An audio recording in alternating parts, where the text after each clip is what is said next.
Thank you, Senator Lujan. And I want to begin by also expressing my condolences to the victims of the crashes last night, their families. Over the coming days, we'll hear the names and we'll hear the stories of those that have perished. And yes, Senator Lujan, it comes at a time where we're still grappling with the impacts of these unprecedented and devastating fires, plural, in the Los Angeles region. And I think that couldn't underscore the stakes here anymore. In a time of crisis, when people turn to not just local leadership, but to their federal government to be there for them, it is unconscionable that in those moments there's efforts to promote funding freezes, hiring freezes, and in so many ways go back on our fundamental obligations to our constituents and to the American people. The past few days have been anything but business as usual.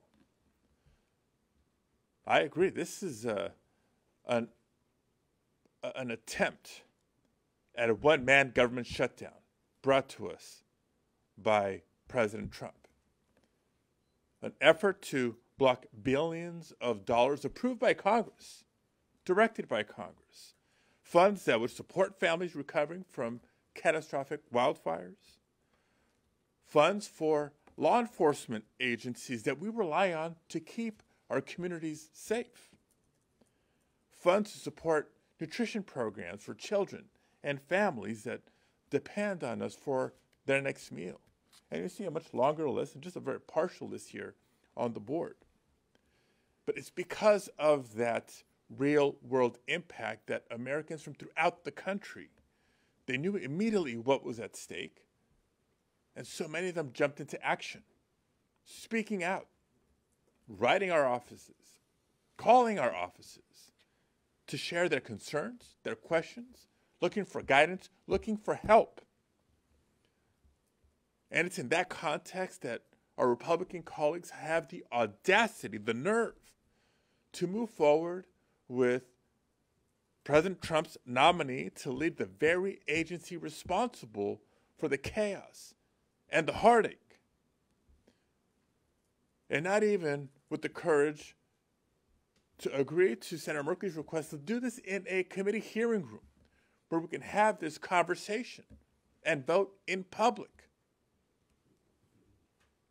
They're literally in a back room, not accessible, not visible. What are they trying to hide? What are they afraid of? And so, yes, we are here in this room today because this kind of behavior cannot be business as usual. This is not the Senate. The stakes are too high. The impacts too real. Now, as others have said, during his previous tenure at OMB, Russell Vought tried to repeatedly politicize, withhold, and slow the distribution of federal funds, including disaster relief, including foreign aid. Through his conduct, he has demonstrated that he holds himself above the law, above the Constitution, and above the funding decisions made by Congress. Maybe that's why President Trump likes him so much. But for any of my colleagues, not just Democrats, but our colleagues on the other side of the aisle too, who have worked so hard to secure funding for their constituents back home, they too should be concerned. They too should be alarmed.